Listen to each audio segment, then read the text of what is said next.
Good morning. Margot, do you have an inspiration?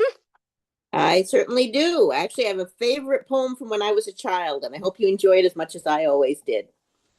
A brownie found a feather white. She gave it to an elf. She could have put it in her cap and kept it for herself. A brownie found a pebble bright. She gave it to a gnome. She could have kept it for herself to brighten up her home. A brownie found a milkweed pod. She gave it to a sprite. She could have kept it for a bed to nestle in at night. A brownie found a pumpkin seed. She found it in a ditch. Instead of keeping it herself, she gave it to a witch. All the brownie found something special every day, but all she ever kept was the joy of giving things away. May we all find joy in our lives today. Madam Presiding Officer. Are there any announcements this morning? I'm gonna pass it over to Kate. Thank you, Mary. Please stand for the pledge, and then I have an announcement. All right, stand up. We have a nice full house in here today. All right, please join me.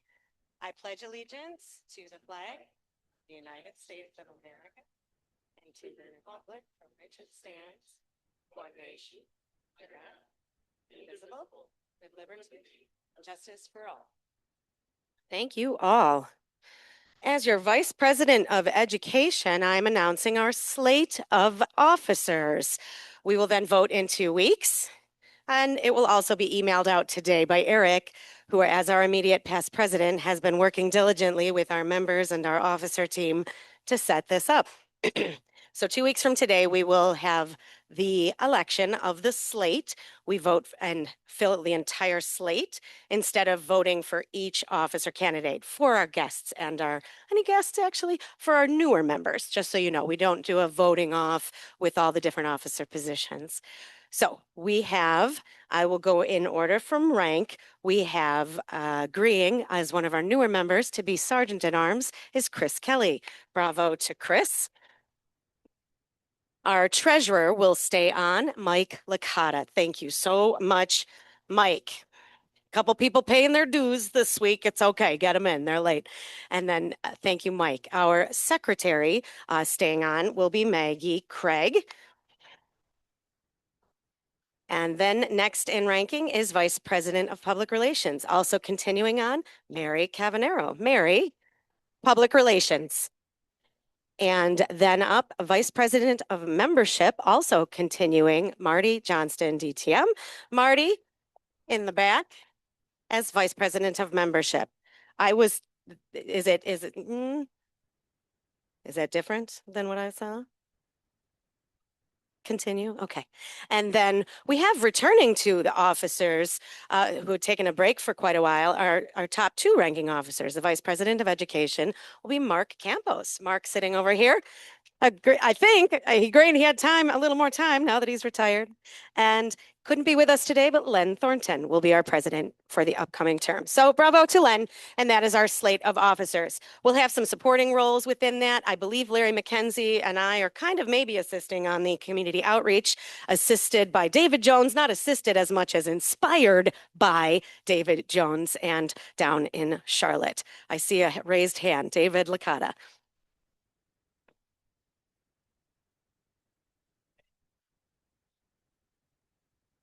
Oh, this week, April 1st. So correct. So we had Larry McKenzie, 10-year anniversary this month. So Larry McKenzie. Any other announcements or anniversaries we can come up with? I love that. Welcome back, Gerald Stevens. Dr. Gerald is here, DTM, and he received some chiropractic accolades that I'm not even sure what that is, but maybe if he's called on for table topics or something, he will share that. I don't know. He's got some time more now that school is kind of wrapped up, or no, you're just here today. Okay, doesn't teach Thursday mornings, so we may see him more. And I know he's on the schedule for June a little bit more. So it's great to see everybody here today. That is all I have to share. Unless there are anything else from the floor or the Zoom space. Oh, I always do like to share who is in the space. On Zoom, we have Margot and Marshall and David Jones. And in the room, like I said, full house, Mark, Nancy, Larry, Sam, Sylvia, Maggie, Chris, Bridget, Gerald, Mike Licata, Marty, Mary, Joe, Steve, Les. I didn't even see you over there, and you're the tallest one. I'm about as tall standing as Les is sitting down back there. How did I miss you? And Mike Florio and Jim Sacco and Darcy, Dave Licata, and Beth, who I will now introduce to join us at the lectern, join me at the lectern and take over as Toastmaster of the day. Beth.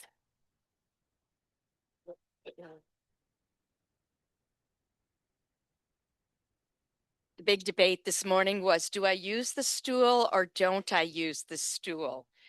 I'll try without. Let's see if you can see me.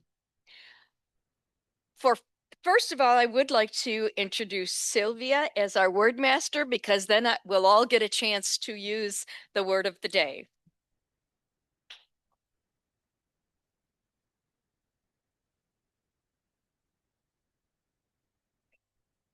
Morning.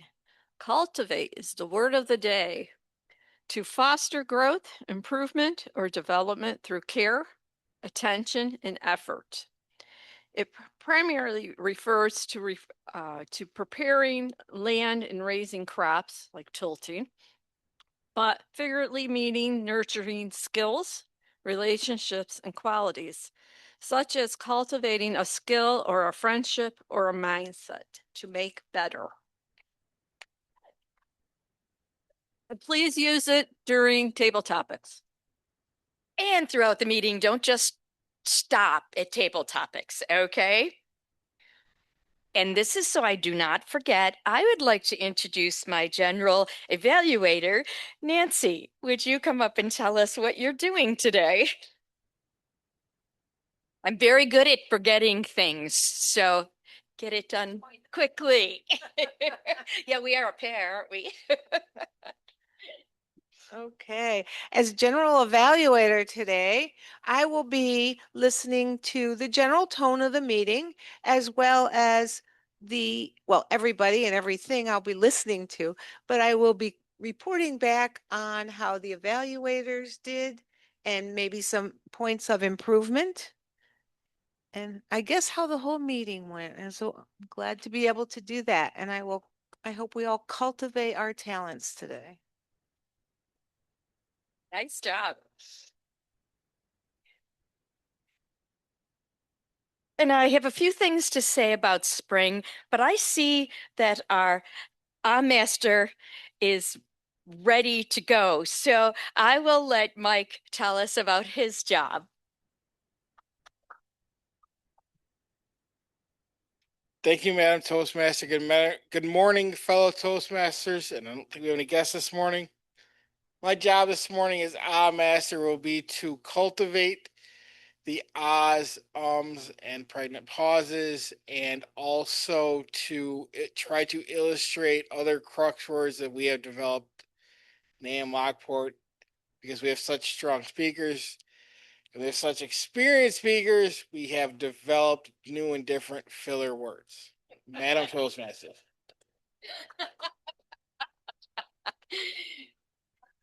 Oh, he is correct. Some of our filler words are very interesting, aren't they?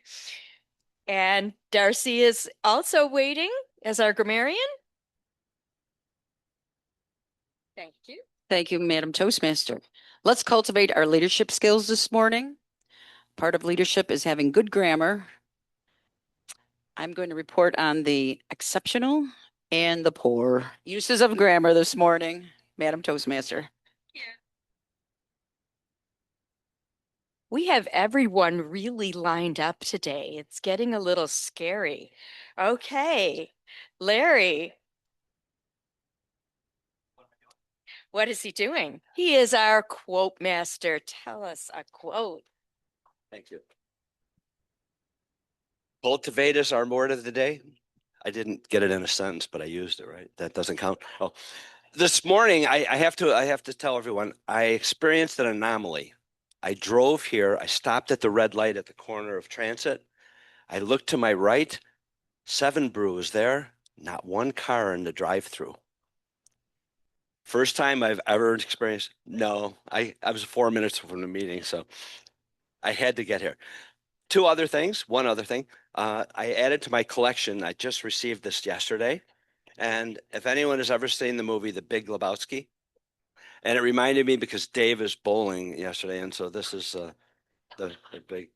It's the Big Lebowski hat. So that doesn't have to do with the quote. The quote is from a very famous person, and it means a lot in regards to spring, and not only for your gardening efforts and for the spring, but also in life. And it's from Audrey Hepburn. To plant a garden is to believe in tomorrow. It highlights gardening as an act of hope, resilience, and optimism, and it also signifies trusting that effort today that will yield a growth of beauty and substance, not only in your garden, but in your life. Madam Toastmaster.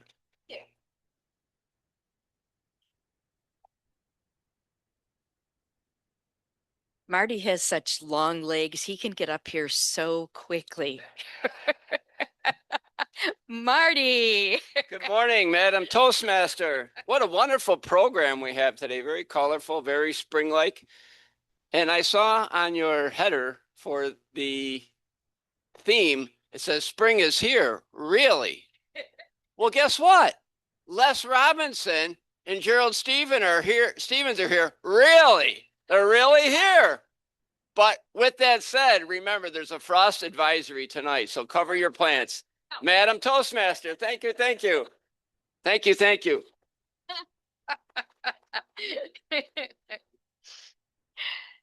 Okay, and our timer for today, Mike Florio. Hi. Madam Toastmaster, fellow Toastmasters, I don't see any guests, but as timer this morning, I will be over there with my stopwatch prepared to make sure that you're on time this morning. So table topics will be 1 minute to 2 minutes. You'll get the green at 1 minute and the yellow at 1:30. And then at 2 minutes, you will need to cultivate an ending so that you can get out of there in time this morning. Now, we also have our speeches, our 5-7. There'll be the green at 5, normally. The yellow is at 6, red at 7, and then evaluations are 2 to 3 minutes. The green will be at 2 minutes, the yellow will be at 2:30, and the red at 3 minutes. Good luck this morning. Thank you. Very good.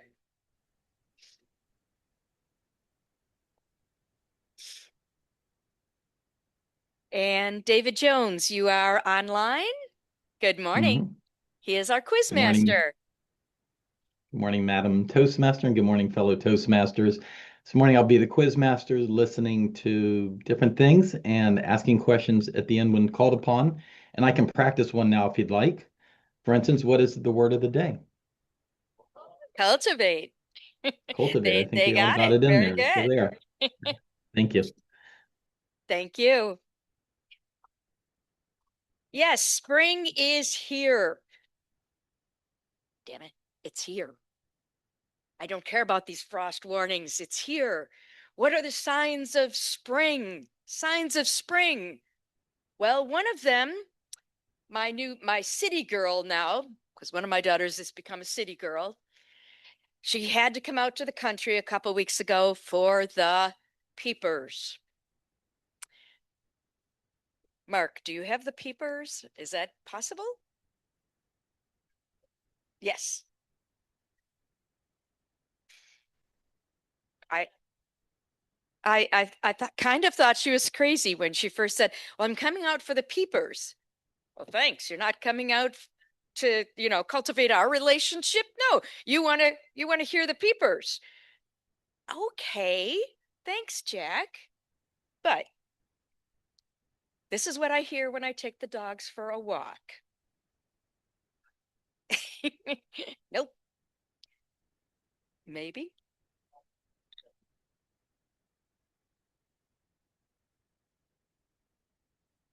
All the little frogs that are peepers. And this is apparently their call to the female peepers to come to them.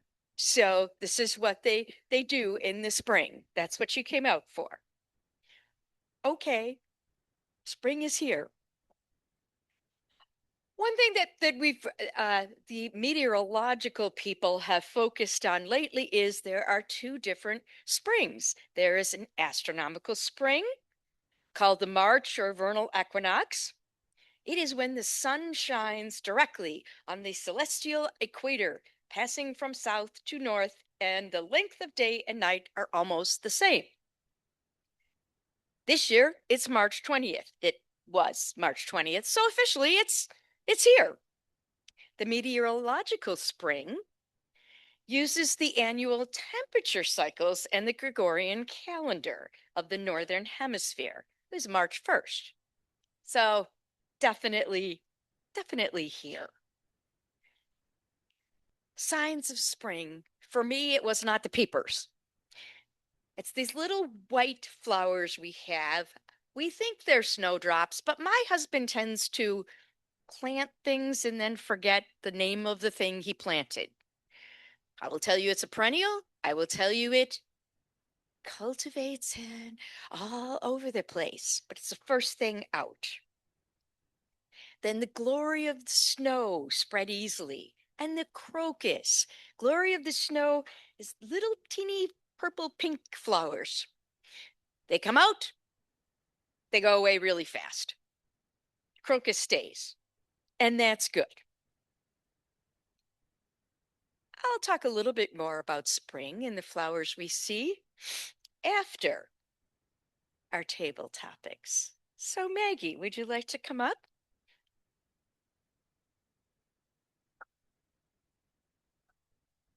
Good morning. Would you like you're still alive? There we go. Stand up, stand up. It's funny. As soon as she called me, I found my frog in my throat. Good morning, Toastmasters. Our theme this week is Spring is Sprung, and whether you felt it in the air or saw it in your garden or fell into a pothole on Transit Road, spring is here. Spring is the season of contrast where everything looks dull and horrible on top, chaos, but we know underneath there's new life and everything is waking up. So today I'm going to invite you to do the same. Table Topics is our chance to think on our feet, to take a simple idea and let it grow into something unexpected. I'll be calling on a few volunteers, and I use the word volunteers as Kate does, voluntold. You'll have 1 or 2 minutes to respond. This is not about being perfect. It's about being present and maybe even surprising yourself. And for the rest of us, your role is just as important. Listen for the story. Listen for the moment when someone cultivates an idea and watch it bloom. Okay, let's see what's ready to grow in this room. I will read the question, and then I understand that this is actually done at many Toastmasters, that the question is read and then the volunteer is selected. Okay. So tell us about a time something in your life looked dead and gone, but came back stronger than you expected. For me, that might be eczema. But, I will call on Mr. Dave Licata.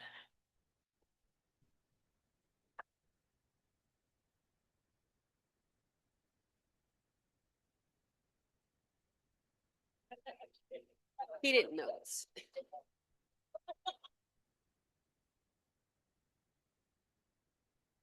Who I must say I am taller than.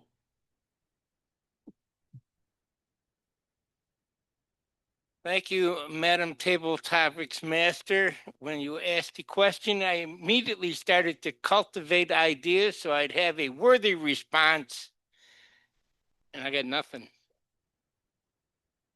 When we talk about spring, I was such an innocent, naive little, because mom snuck me into kindergarten. I was only 4, and I didn't turn 5 until November.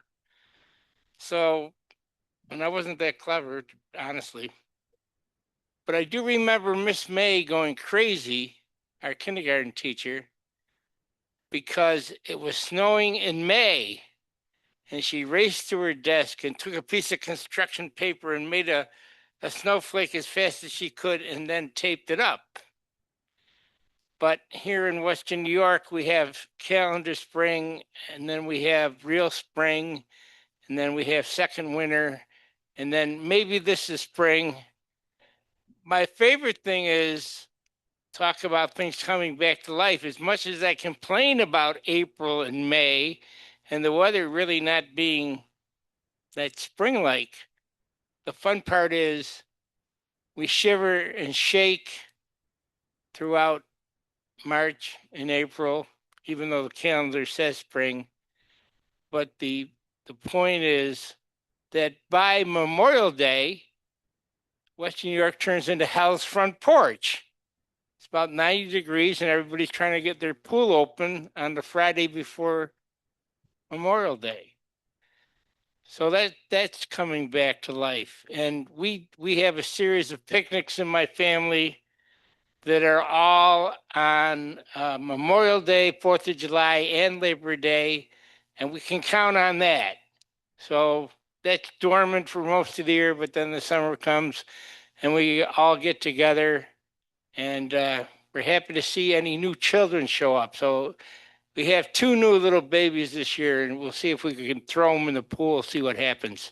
Thank you so much, Madam Table Topics Master.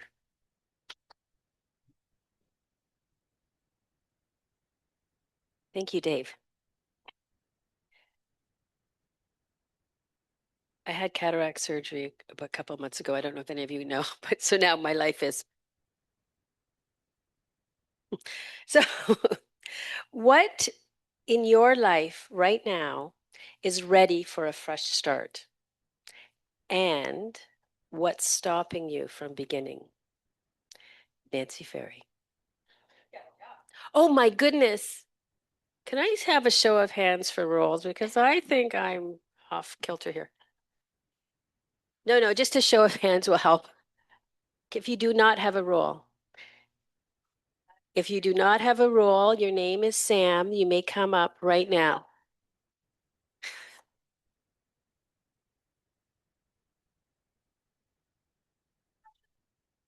The question is, sorry, tell us what in your life right now is ready for a fresh start, and what's stopping you from beginning?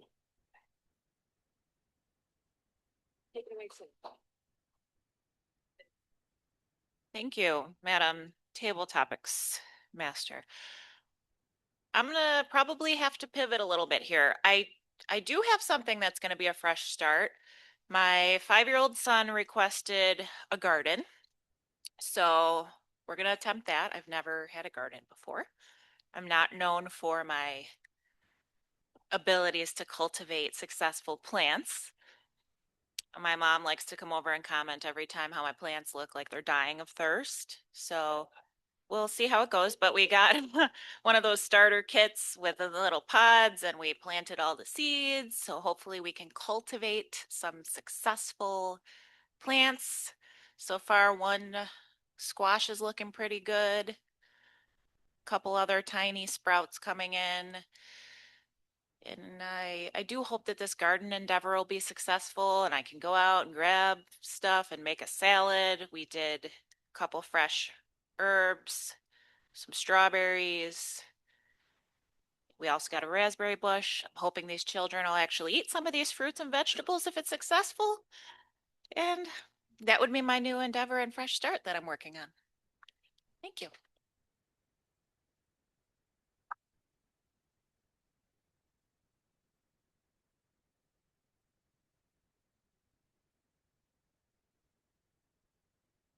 Dave Licata is going to tell me that I did not guard the lectern.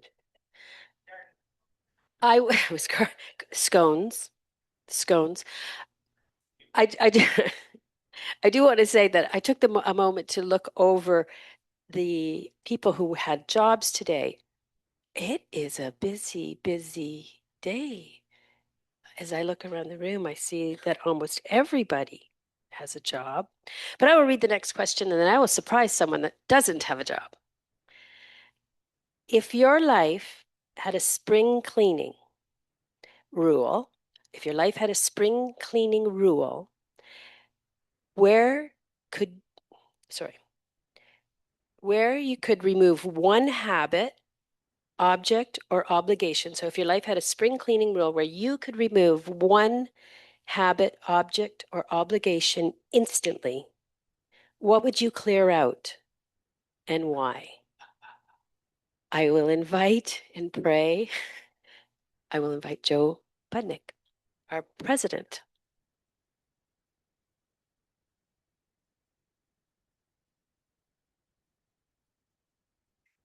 Thank you.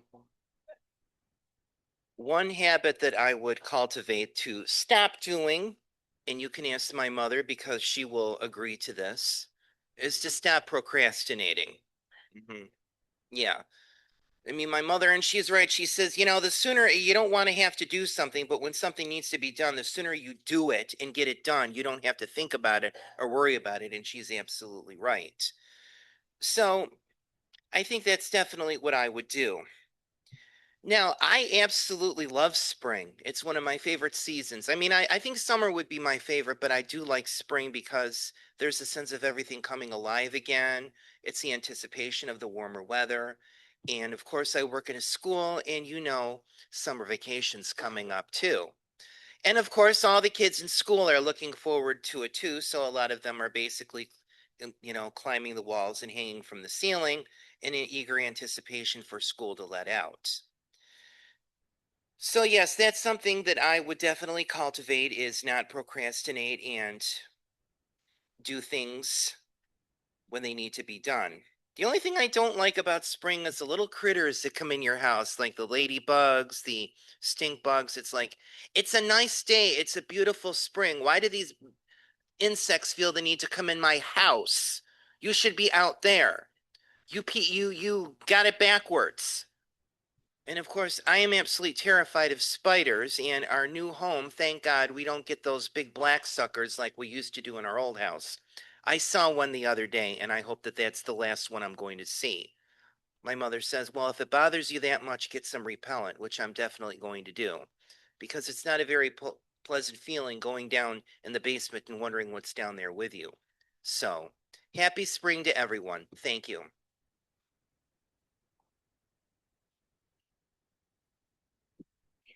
Thank you to all our table topics speakers. And I'd like to invite our Toastmaster back to the lectern. You can vote. Oh, well, I'll let the table. Would I like to do that? Okay. Apparently, I should call for a word report.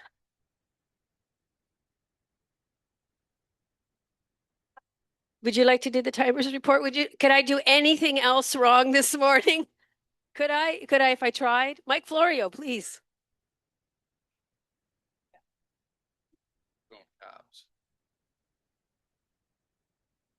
As the timer, Dave Licata, 211. He squeezed every single ounce out of that time.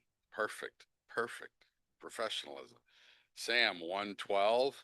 Joe Budnick, 154. So everyone qualified by time. Sylvia, would you like to tell us how the word of the day did? Word of the day is doing well. Before table topics, Nancy, Mike, Licata, Darcy, Larry, and Mike Florio used it. And of course, when David asked the quiz question, everyone used it. Beth and Maggie, and then table topics hit, and Dave used it again. Sam used it twice, and Joe used it twice. So they all qualify. And now I would like to introduce you to your Toastmaster of the day, Beth Banks. Come on down.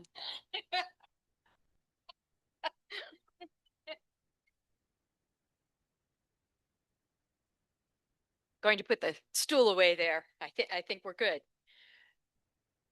I was very thankful there were some people who stepped up today and took roles that people had to bow out of. So I really appreciate that. Our first speaker of the day is Chris Kelly. He will be introduced by a gentleman that returned. We're very glad. I'm very glad because he agreed to be Chris's evaluator at the last minute. So thank you, Gerald Stevens, for stepping up.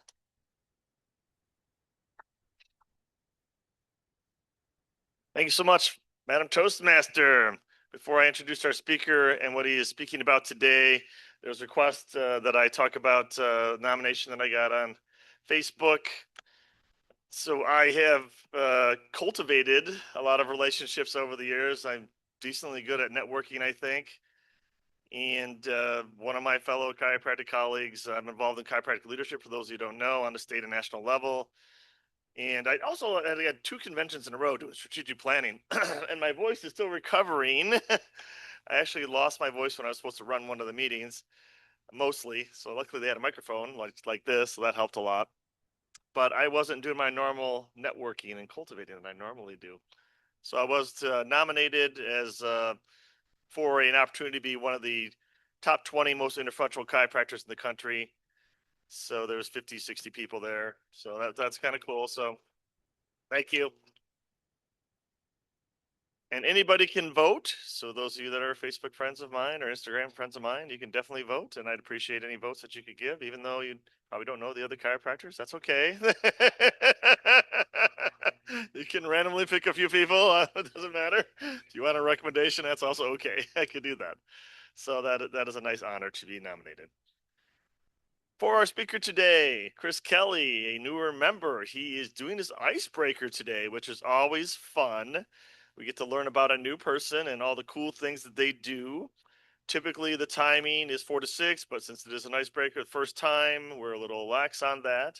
Hopefully, you won't break the record of, however, I think Paul Ellison maybe back in the day. I don't even know how long it was, but it was definitely over 15 minutes, so we don't want to do that. So please give Chris a warm round of applause, please.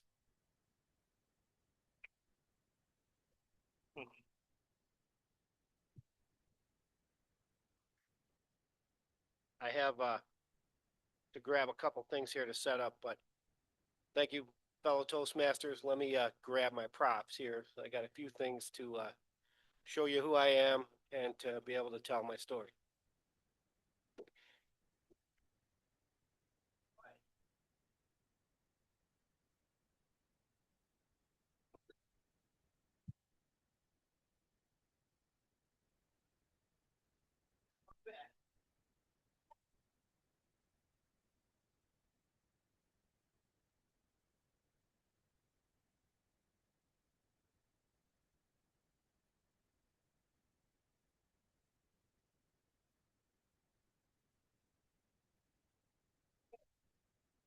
So, are you guys ready?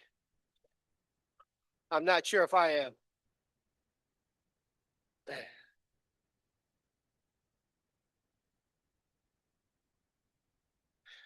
So, I'd like to thank Toastmasters again for welcoming in.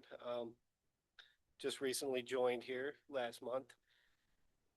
And this is my icebreaker speech. So, my name Chris Kelly. Grew up here in this area. And because of the community and the people, that helped to make me who I am, to be able to travel out in the world. And I do some work for film and TV.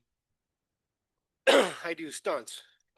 So sometimes with stunts, you got to have your equipment. Let me put on my radio vest. Some of you here have seen some of these things and have been around filming TV. But I started out with live action shows at theme parks. because I rode motorcycles. They were looking for, I used to be a lifeguard out at Darien Lake. They brought in this Batman stunt show, and I started working at the Batman stunt show as a henchman. So I got to be the bad guy, ride in, capture the girl, do all this, have a good time. And here is a photo of the second season. Oh, I didn't set up right here. No problem. We'll adjust. All right, perfect. Okay, Batman stunt show right there. Played Robin. In that one, that was in Massachusetts. And so, much like every show, the bad guys come out, capture the girl. Batman comes in, saves the day. At the end, everybody cheers. It's all happy and good. So traveled around doing these shows, different theme parks. Then I went to move to Los Angeles, auditioned out there, worked at Waterworld, at Universal Studios. That was great. Live action show, riding jet skis and boats. And up at Six Flags, Magic Mountain, another Batman Begins show. But I wanted to start out here with our topic of the day for Spring Has Sprung. So I thought with all these shows, I played a character. And when I'm on set now, sometimes you're a character, sometimes you're rigging, sometimes you have gear like this and you're able to drive a car. They call you on the radio, you need to be prepared. And this here, an apple crate from my house. So I looked around, and in filming, apple boxes. They use apple boxes to gain a little height here or there. Well, this is the original apple box, the original apple crate that I pulled out of the basement, thought, how can I relate things I have with the topics, with spring and all this. So what I'm going to tell a little story. Now, you know, with filming, you got to be prepared. You know, stunts, got to have your equipment. So I have my gloves, my repelling gloves, just in case. Got my gear, got, you know, some stuff in here, got my gaff tape. Sometimes you always need tape when you're on set. But I want to tell you a story about Toastmaster Town. Now, Toastmaster Town is much like our town.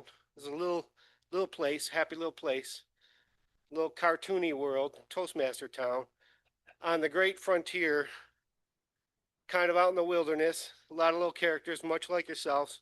Not yourselves, but people much like all of you that live in this town of Toastmaster Town.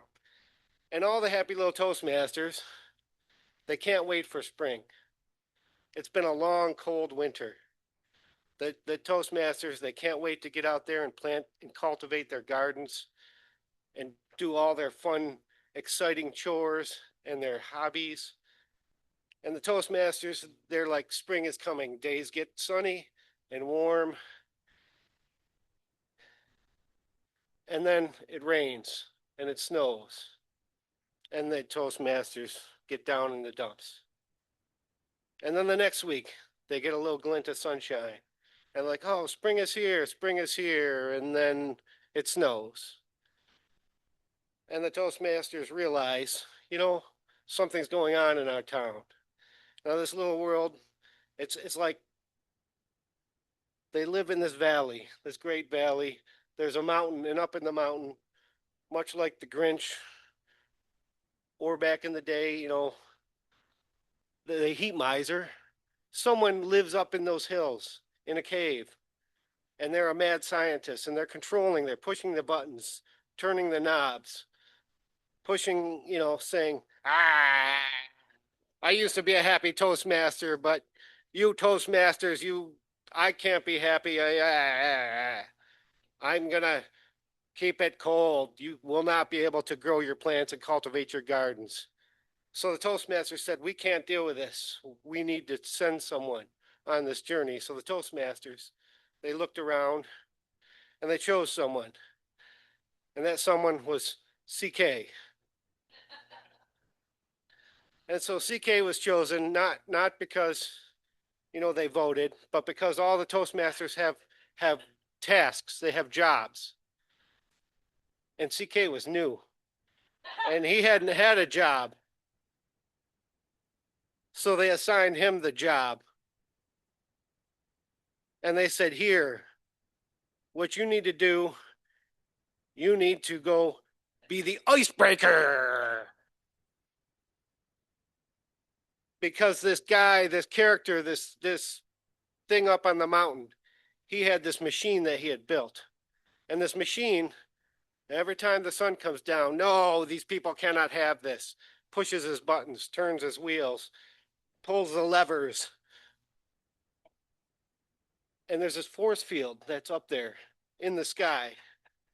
It's a layer of ice that does not allow the sun and the warmth and the rays of goodness to penetrate. So the Toastmasters sent CK and his crew of merry men up to go across the river and up the mountain to get there. And what needs to happen is we need to break the ice. We need to break through this force field. So CK was sent, and there was one little Toastmaster by the name of Larry. It wasn't Larry, but a guy much like Larry that said, here, take this sword. And he gave the sword to CK and sent him and his merry men up across the river, up the mountain. And as they went, all the Toastmasters felt, yes, he can do this. This can happen. And they were in joy. But they also knew he's the new guy. If something happens, he's still expendable. We don't want to lose one of our precious few. So CK put on his happy adventurer hat. And he got his band of merry men. And they traveled across the river in their rowboats. And they walked up the mountain, hiked for days and nights, seemed like weeks throughout the years, and they reached this summit. And at the top, they saw the precipice out over this cliff that overhung. Down below, there was the force field, the ice that needed to be broken. And there was this one lone tree, so they got their rope. And they tied the rope off. They rigged this setup so they could rappel down and get to the ice. So the rope was tied, things were set, everything was checked. The sword was wielded, put in the sheath. And they went and they leaped over the edge. And he went down. And he rappelled down and he stopped right above that ice shield. And he pulled out that sword and he jammed that sword into the ice.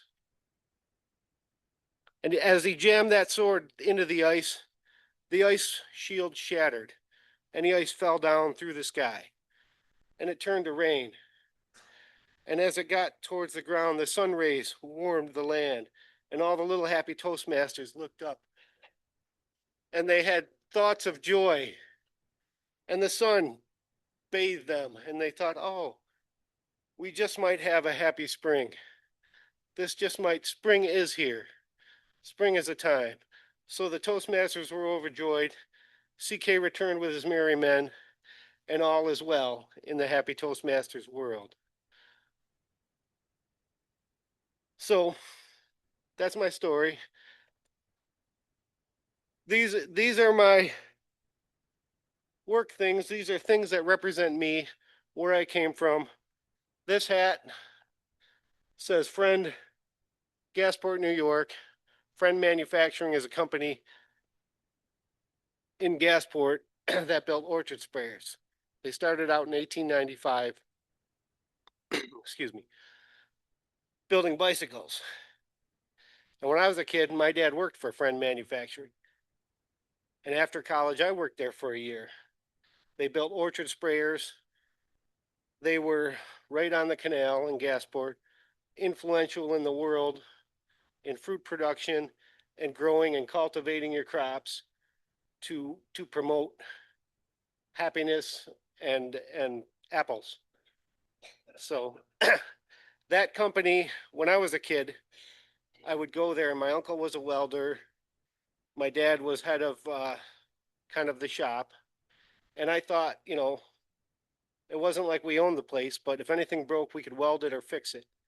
And my family growing up, my mother and father were farmers, and they kind of came from the people that could do everything in life. You got to clear the land, build this. Any skills you need to have, you learn those skills. And I've learned those skills in life through my community and people to get to hear. And as you know, that's a basis of friend. And I got a few more props here that my stories got a little off, and I was supposed to do this as the icebreaker came through and the sun rays shined down and all the Toastmasters got all happy.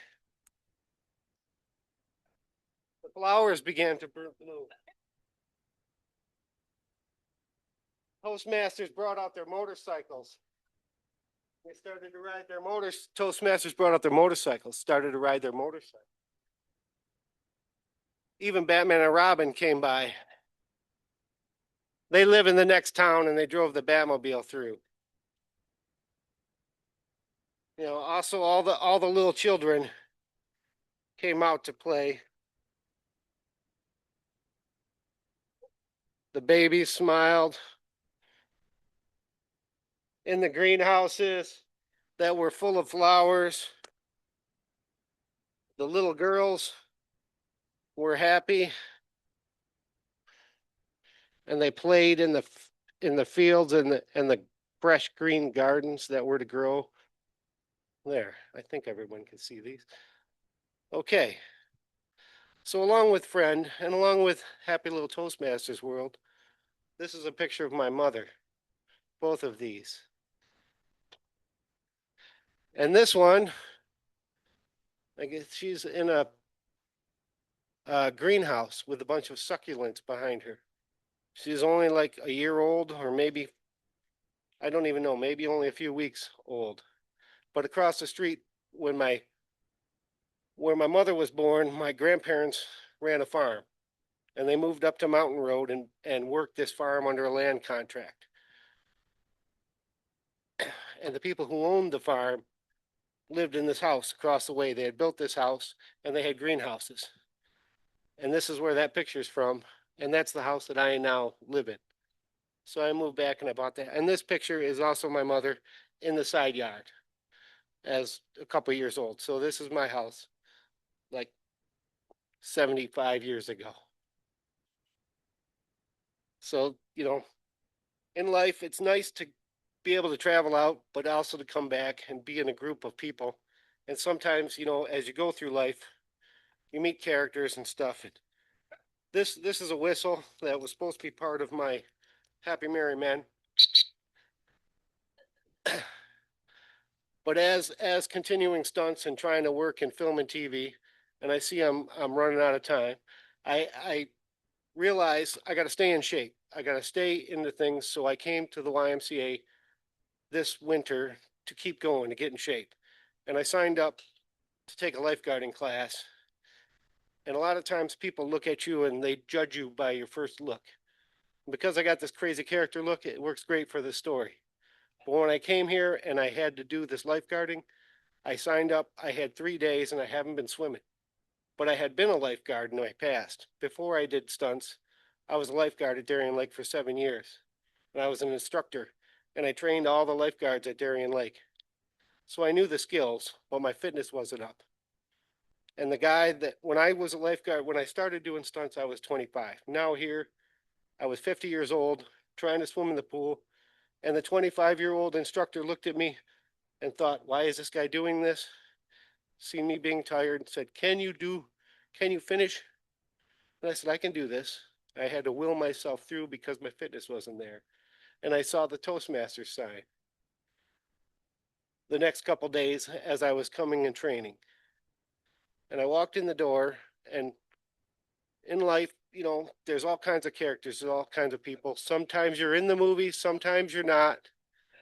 And when I opened the door and walked in, I was greeted by the real life character in Up. And he said, "Welcome to the Toastmasters world. Come on in. I'll show you what it's all about." Thank you for being friends to me, and thank you for welcoming me in.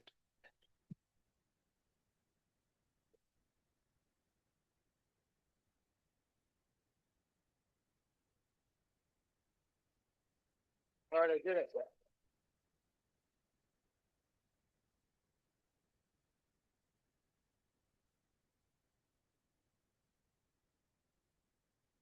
Thanks for giving us all a good laugh. Yeah. Get it?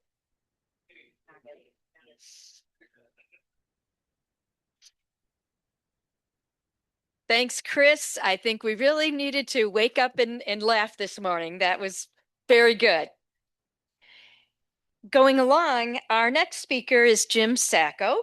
He's going to be evaluated by Marshall Song. Marshall, I see you. Are you all ready? Yes, I'm ready. Would you like to introduce Jim? Oh, yes, I can. Thank you. Okay. James' speech title is Civil Expression on a polarizing issue. Jim is cultivating a dynamic leadership pathway on a speech to complete the project for the introduction to vocal variety and body language. As an Italian American, don't put pineapple on his pizza. Jim feels he has a lifetime of vocal variety and body language gesture experiences and has been looking forward to delivering his speech. And I will especially pay attention on his ending. And welcome James Sacco, Civil Expression on a Polarizing Issue. Welcome.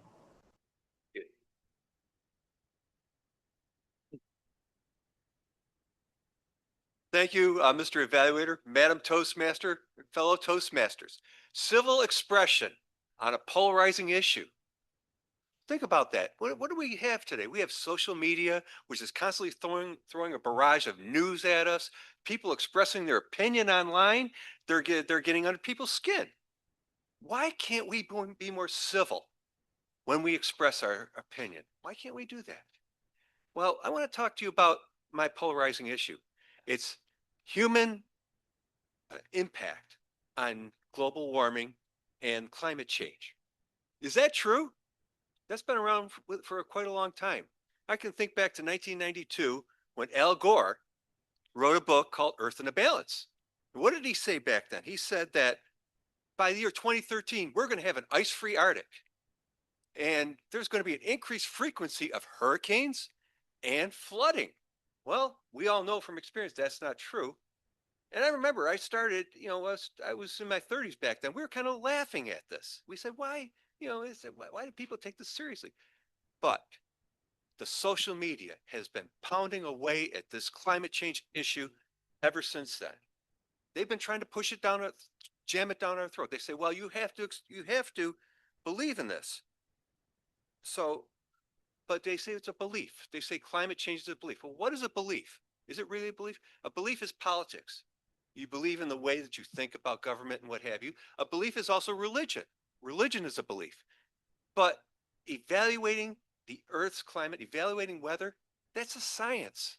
And science is not necessarily a belief. It's actually proven by theory and by statistical measurements. Now, we get studies are coming out. Now, first of all, I've worked as an environmental engineer, civil environmental engineer, since I can go back to 1982 when I worked at Love Canal on the demolition disposal of the 200 homes at Love Canal. So, and I've worked across New York State. I've seen from a different perspective, being a consulting engineer versus being a regulator versus working for a municipality. I've done that all. And I've dealt with different people, different walks of life, but I see these, they come out, these scientists come out with these studies and they're saying, well, you got to believe this. You don't question the study. Climate change is actually happening, but that's not the way we evaluate things. We have to question things. It's part of my job. It's part of my education. We always question activity, question these studies just to prove whether they're right or not. That's been a part of my life. So, fellow Toastmasters, I've looked at one study which came up in 2022 was the New York State Climate Act, which was in draft form back in 2022. I was at the time, it was the year I retired from the DEC, and I looked at this climate study in draft form, and I sent comments, 7 pages of comments, to the New York State NYSERDA, New York State Energy Research and Development Association, who drafted the study, and I copied our governor, Governor Hochul. Basically, what I'm saying is that the minimal improvement you will see by one of the things they were trying to push was to have houses not use gas power or propane and convert to all electric, have that be a requirement. But what I find is that the minimal improvement that you see to the environment by doing this is far outweighed by the extreme cost on individuals and businesses. And that's what is in my 7 pages of comments that I have here. I sent this to the governor as well as the NYSERDA. And for those of you who know, how many of you know Governor Hochul? Well, I'll tell you, when she ran for U.S. Congress back in 2011, I was on a Democrat committee and I was appointed to run her campaign for the Democrat committee in Niagara County. I had her people staying at my building over on West Avenue. I had a vacant apartment. The people from the DNC from Washington were staying there. And I got to know Governor Hochul. She is a friend of mine. I'll say that. She is, she's been a good friend of mine for years. But how do I say something to her that I disagree with what she's doing when she's such a good friend? Right. And she won Niagara County back in 2011. And even though she lost in 2012 to Chris Collins, she won Niagara County again. How do I say this to her? Well, I have to do it in a civil manner. I put my comments in a very logical and civil manner when I sent them in to her. Now, I sent this letter back then.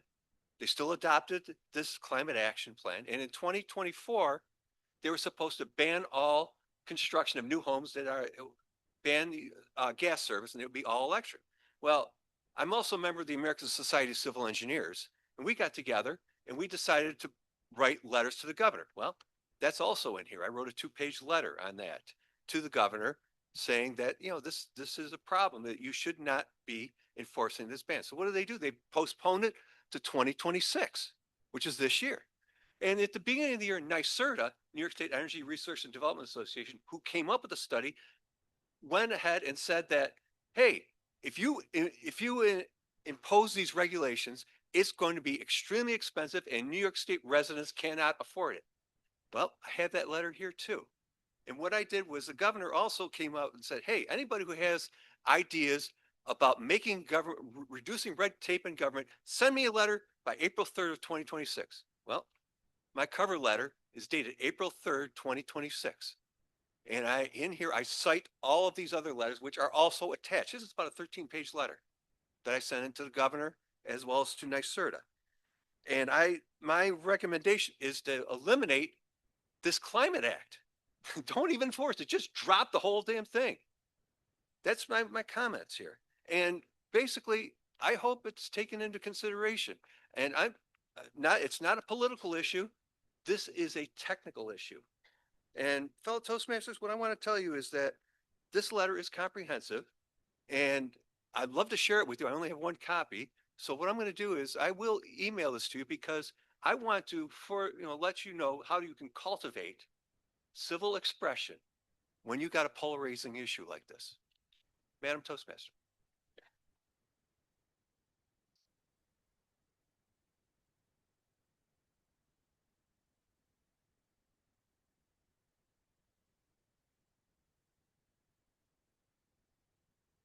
Our next speaker will be Bridget Newton. being evaluated. Oh, you're going to have to move this microphone a lot.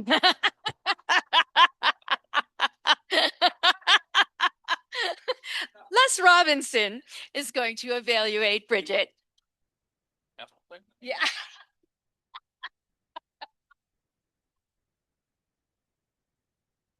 Not going to adjust the mic because I know Bridget will have to use it. Oh, I'm sorry. Okay, I will.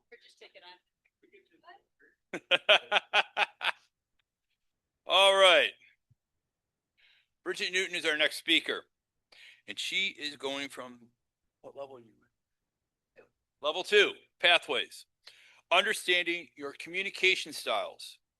Her topic is communications, what? And Mr. Timer, it is 5 to 7 minutes. Let's welcome Bridget Newton. You're welcome.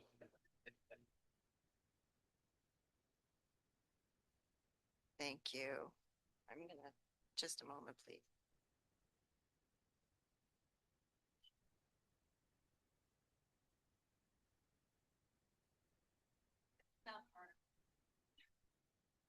Okay.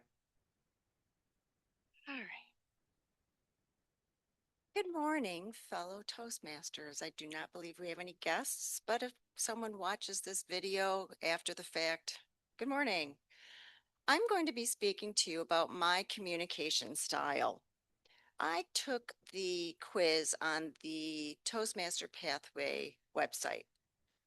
The communication style that they said I was most, I just lost my train of thought. I apologize. They said that it was supportive, and I need to support myself right now and take a moment. So I am going to read to you what they said about my supportive communication style. This style is calm, steady, approachable, sincere, and gentle.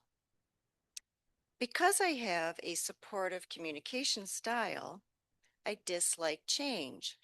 Depends on the change. I may appear indecisive. More often, I may be perceived as careful, patient, and amiable. Due to my active listening skills, others may see me as cooperative, dependable, and loyal. I am often modest, and I prefer praise to be given privately. Yes. Patient and slow-paced. I like a personal, relaxed, no tension environment. I put a high priority on close relationships. That is very, very true. And I do not like conflict. Also true. But I may mediate if necessary. When I read this, you may have noticed that I used I and me instead of what they said, because I really actually believe that this is my communication style. So let's see if we can do this. Envision that you are talking with somebody, because communication is not just what we say, it's what we do. So imagine you're talking and you're sharing, and they're kind of like this. They're looking around, and you don't really feel like sharing things with them. Or let's say they're like this, and they're all curled up. They're very protective, not very approachable. Or let's say, and I forgot to bring it up, they have their phone in their hand and they're scrolling. You're really not going to want to be talking to that person because they don't appear to be actively listening, right? If they're open, if they're leaning forward, if they're appearing to be engaged and look at you, that's active listening. Active listening is also asking questions, open-ended questions. How, what, why, where? I'll move over here now. When you ask open-ended questions, it lets the person know that you're interested in what they're saying. You want more details. You're really listening and processing what they're trying to express. I also feel that giving empathy versus sympathy is supportive. When you're supportive and you say, oh, there's just a silver lining, or oh, it'll get better, that's sympathy. But when we give empathy to somebody, we're actually saying, gosh, that's really tough. I feel for you. I'm going to sit with you in this and just be with you. I also think that if you repeat back what that person says, it sounds like you're saying this. What I'm hearing is this. Or I don't understand. That's active listening. I also think that communication is what we say, no matter what your style, whether it's supportive, initiating, analytical, or direct. It doesn't matter, but there are some little tips and tricks.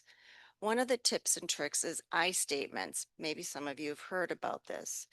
You say, I feel with an emotion because of an event or a task or something that's happened.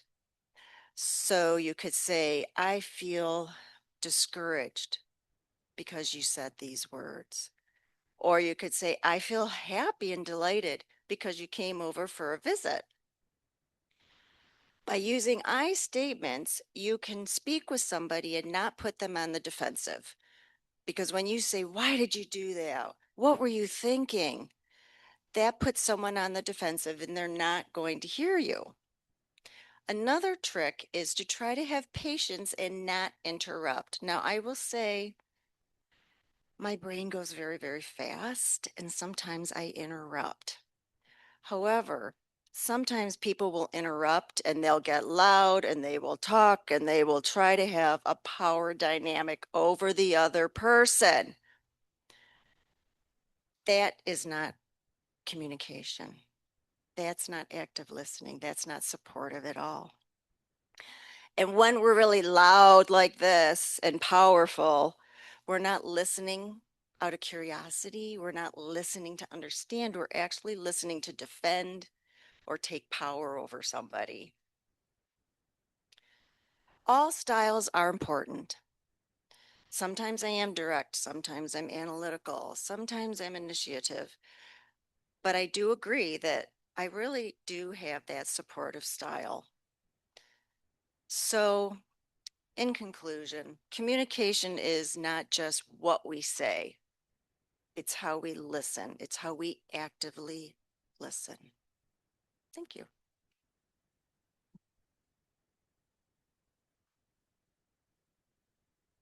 Thank you. And on a side note, it's a way to cultivate relationships.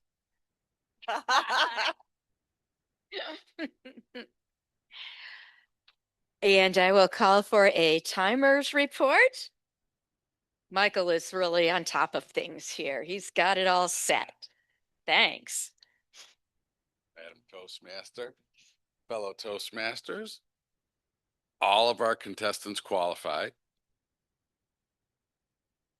Quiet, but I thought Chris Kelly swung in with 17 minutes and 15 seconds. That's good. That's good. I was very impressed. 17. It wasn't a record. It wasn't a record. You'd have to be up here for 30 minutes, I think, for a record. And we were prepared for that. But you did a great job. Jim Sacco did 6 minutes and 5 seconds. Bridget came in at 6:48, so everyone qualified. Very good. Wow. And before we go on to our job holders evaluators, Mark, could you go to those pictures? Is it possible? Yes. As you are filling out the forms, please make sure that you fill out the top part for the first, second, third speaker. Just a comment or two, how they did, what they could do to improve, something like that. In my garden, I have a lot of daffodils. I have daffodils with orange centers. I have daffodils with yellow centers. I have daffodils that are all yellow. Any kind of color you would want, I have. I have tulips. I have grape hyacinths, lily of the valley.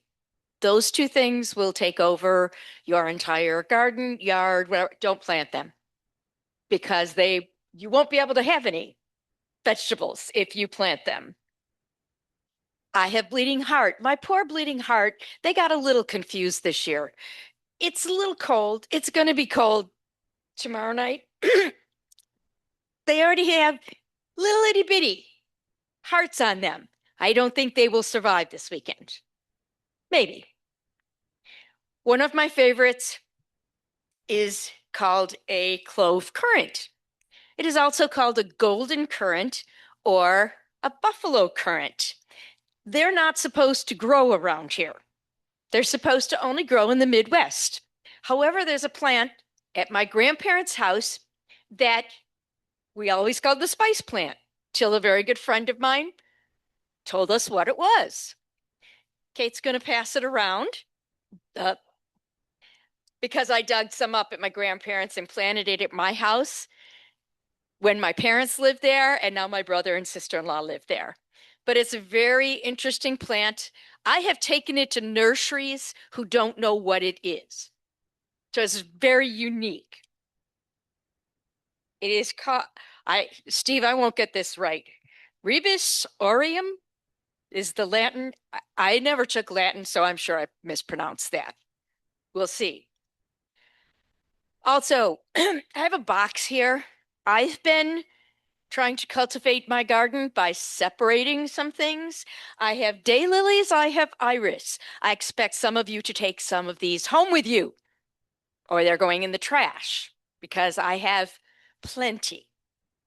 So that's what I want you to do. I even have little plastic bags for you to take them. Okay? So we'll continue on with our role holders. Our first evaluator, Gerald, evaluating Chris Kelly. Thank you. All right. I was very excited to hear a new Toastmaster speak today, and boy, did he have a different take on the icebreaker. And I thought it was pretty cool. Normally, the new participants in Toastmasters will talk about a laundry list of their activities in their lives, and sometimes it can be a little dry. Definitely not today for you, I would say. I do want to point out that we have a director writer here in our AM Lockport group. We have a actor, Dave Licata, at times, and now we have a stuntman. We could have our own movie here pretty soon. I'm just saying. I'm just putting it out there. And I can assist with their backs if he does get injured, actually. So yes, depending on the stunt. So there we go. That's awesome. So I put the seed of thought out there. Someone wants to get to writing, Maggie. So what you did today is you used props. A little bit brave for a first go, and I give you kudos for that. A lot of people, they stumble around with props, and just even one or two people can struggle with them. So you had a whole bunch of props, which I think was good because it added to your speech a little bit. It does take a little bit of coordination to use props and timing. There are definitely some speeches I've seen where people use the chair and they balance the chair, and then you're just like, wow, how did they pull that off? And so it's kudos for you for trying to do that and pulling it off. You did have really good eye contact, which is also something you don't see in a new Toastmaster. Most of the time, they're kind of like this or more introspective. So you're looking around at the crowd, which was really good. And you also had some pretty good gestures. You're using your hands, so your lively hands, as I like to call it. But not only that, you jumped off to the side and you're rappelling. I was like, oh, look at him. Gotta love that. But we also at Toastmasters have give you a few words of improvement. A little bit more organization with the props. Yes, you had them. That's great. They relate to your lives. And just kind of pick a few less maybe, because it does sometimes you take a little more time to explain too many of them. So cutting out a few would be a good thing, and maybe expand on the ones that you have. So that would be a good change for you. You definitely got a few good laughs out of us today, which was awesome. Very creative. The icebreaker was the villain. I love that. And the audience was encapsulated. Hard to do again as a first speaker. So you got to look around at the crowd. And anytime you can get a joke in on the up man, that's awesome. Dave Licata. So that was awesome as well. Definitely look forward to more speeches from you in the future, and possibly a Tall Tales might be in your future. Yeah. Thank you. Definitely.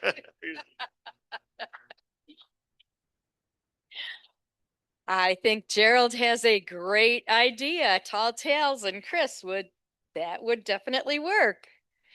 Now we're going into Zoom land. Marshall, are you ready?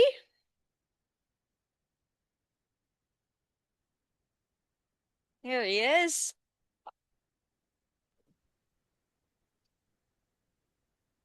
Yes, I'm ready. Thank you, Jim, for sending me so many informations before your speech that helped me a lot. You started your speech by asking questions. Yes, I believe social media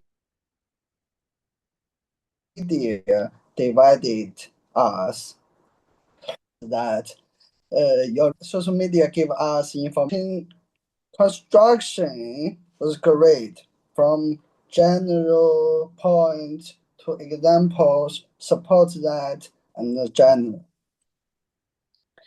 Your pronunciation was very clear. You pronounced every word, and I can hear it very clearly. And you didn't shake your tongue like Italian. Your vocal variety was great. You stressed some key points and loud. Your eye contact. You look at your audience all the time. When you share something shocked you, you open your eyes very big, like a ball. You have really rich sign your hand open and put on your chest and hold your hand. That's brilliant. And you give a lot of stories the audience know that could catch people's attention and cause our interest. You give us a lot of purpose movement, like show that the papers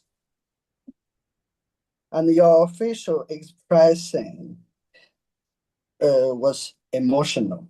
Sometimes I can show your eyes were humid, and your ending. Don't worry, your ending was wonderful, and you give us conclusion, a basic idea, and cause our deep thinking. I want to give 3 points you may can work on. One, to make more rehearsals because I saw your script and sometimes the coherence has a little problem. And you spoke very quickly and normally in one piece. I hope you can give some pause to stop seconds when you share some very important thing and want us to think about it and can give some deep breaths. And I saw you sometimes you move very frequently. That's unintentional movement. You can stable and you can walk around to let more audience close to you. All in all, that's brilliant topic. And I guess everyone benefit by you, by your speech. Thank you.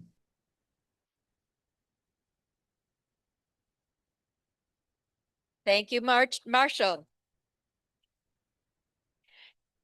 And now our final evaluator for the day, Les Robinson.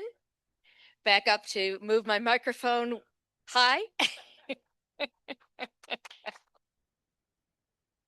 you.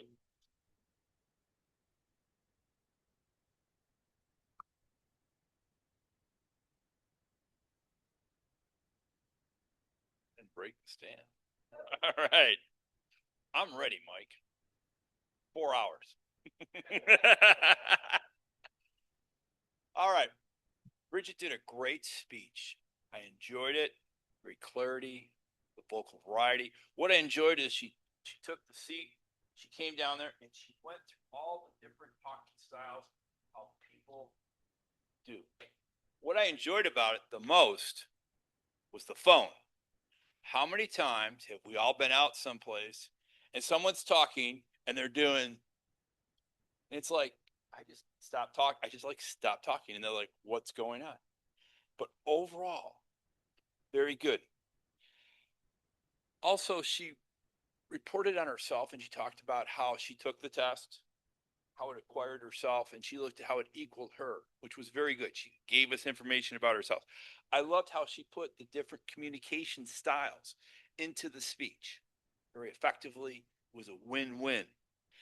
One thing was the eye contact. She kind of was like here and here, and she went very little over there. Very important when you speak to an audience is your eye contact. You always have to be moving around, how we're looking at. So that was her one little problem. But overall, her personal style, the natural, the talking, was like she was just doing it. There wasn't any practice to it. Like she just got up here, did the speech, she read the manual, took the test, and here it is. The other thing what I like, and this is the first time this has ever happened, I was emailed the evaluation form. Name, my name, everything filled out. I've never, ever since the day I came into Toastmasters had that happen. I loved it. I was like, wow, she is prepared. She is here to go. But it was just a great speech. I could feel when she was doing the different communications in the chair, all I could visualize was my 35 years plus of appointments and everybody that I could point out that really appointments or people you've dealt with that have stuck out. Each different position she did, I could see it in my head of clients come through, and I was like, a couple of the ones were like, wow. But the visualization was there, the gestures, the vocal variety, the power, the balance. It was an excellent speech. Thank you.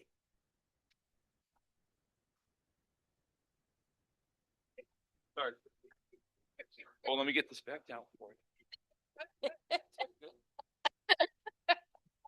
Thanks. I forgot to use the word cultivate. Very good. Thank you very much. Our timers report, Michael. Madam Toastmaster. Well, Gerald came in at 306. Marshall came in at 344, which is a little bit over the buffer. Now, it's got to come a long way from China, doesn't it? So I don't know. Can we give him 10 seconds? Who knows? Doesn't count. We give him 10. We give him 10. Yeah. See, look at Larry's cool about it.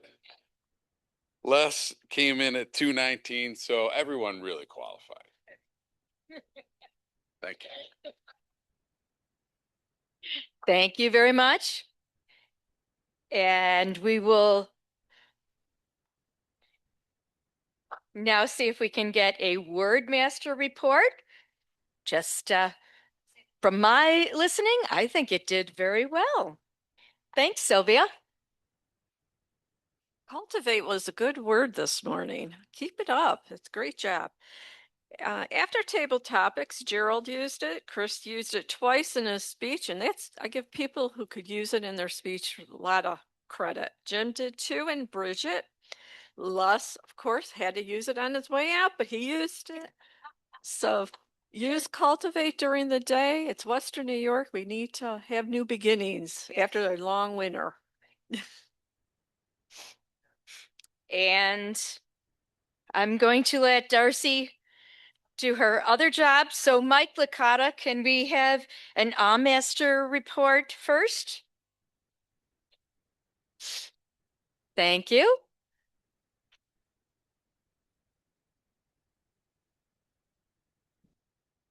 Thank you, Madam Toastmaster. Good morning, fellow Toastmasters. We have done a great job eliminating ahs, ahs and ums in our speeches this morning.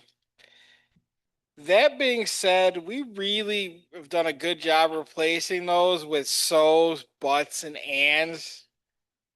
Pauses are okay when giving a speech. Just remember that, and remember, thanks to Mark and Len, our great technology partners, we can go back and we can watch our speeches. So I encourage everyone to do that. But I want to make sure that as a Toastmaster, as a listening skill, make sure that we go and we listen for those ahs, buts, and so's. Madam Toastmaster.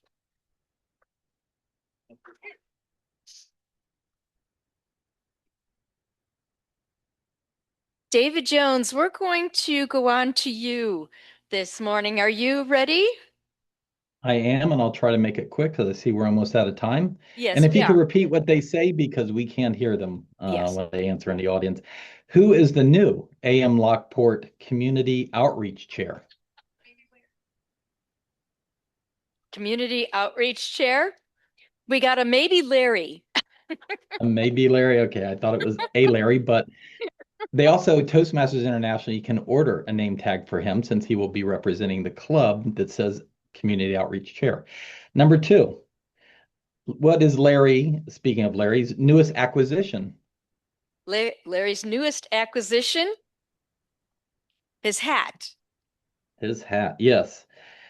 And since it's spring, what is Marty's suggestion that you all do tonight for spring? Marty's frost warning. Cover your plants. Cover the plants for the frost warning, yes. And what uninvited guest came into Joe's house? Bugs. Bugs, yes. Ladybugs, stink bugs, Ladybug and spider. finally, Yes. what is Bridget's communication style? Supportive. Supportive, yes. Yes. Thank you, Madam Toastmaster. Thank you, David. And our last, Darcy? Thank you, Madam Toastmaster. I see by the clock that we are short on time, so I am going to give you the Reader's Digest version of my report today.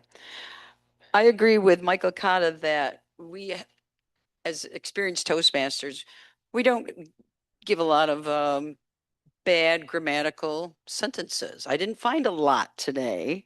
And the ones I did find, I'm going to give a pass, and I'll tell you why. So let's see. So kudos for Kate for going around the room and telling everybody's name so expediently. I think I could do it, but maybe not quite so fast.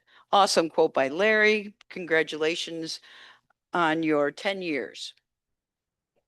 Jeepers Creepers, the Peepers. That's a Dave Licata. And I love, Beth, that we always learn something about meteorological spring. Say that fast 5 times. Meteorological. Spring is sprung. I don't think that's correct grammar. It probably should be spring has sprung, but I'm going to give that one a pass because that is what we say. Spring is sprung. So that one's good to go.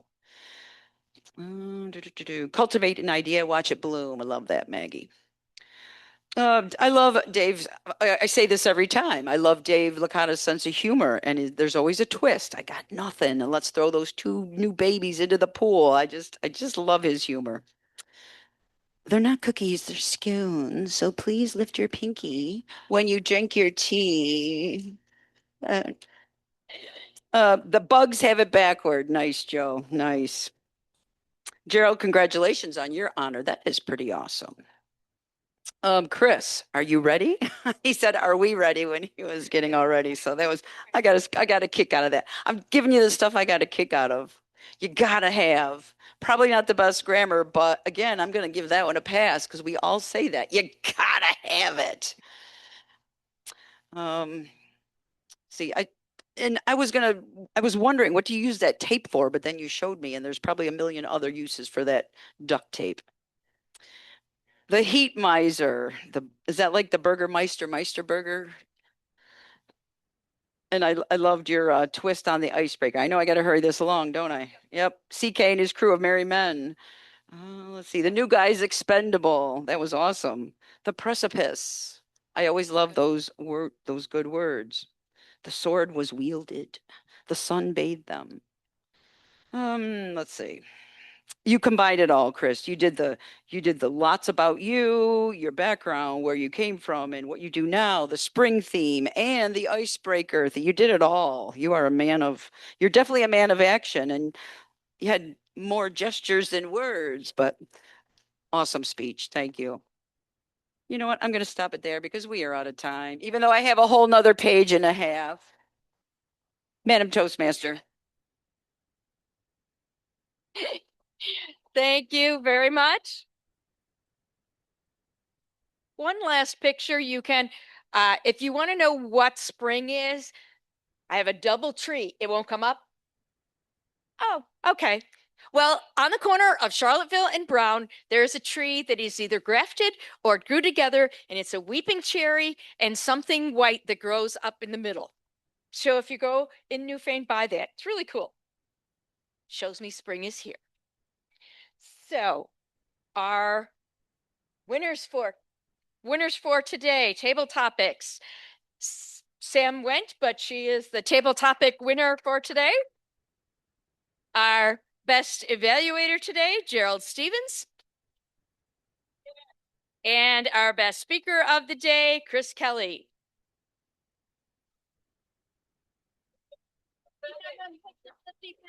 Yeah. Which is somewhere, oh, there.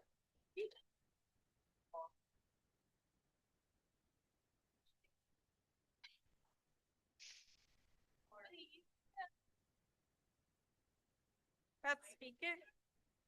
Right here. Yep. I have two for you. You don't want the other. Yeah. That's great. 235. 235. Bummers.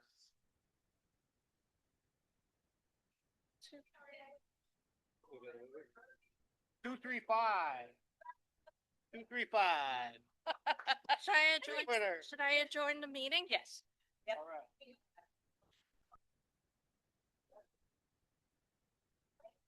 I'm gonna join the meeting and then I'll call him late.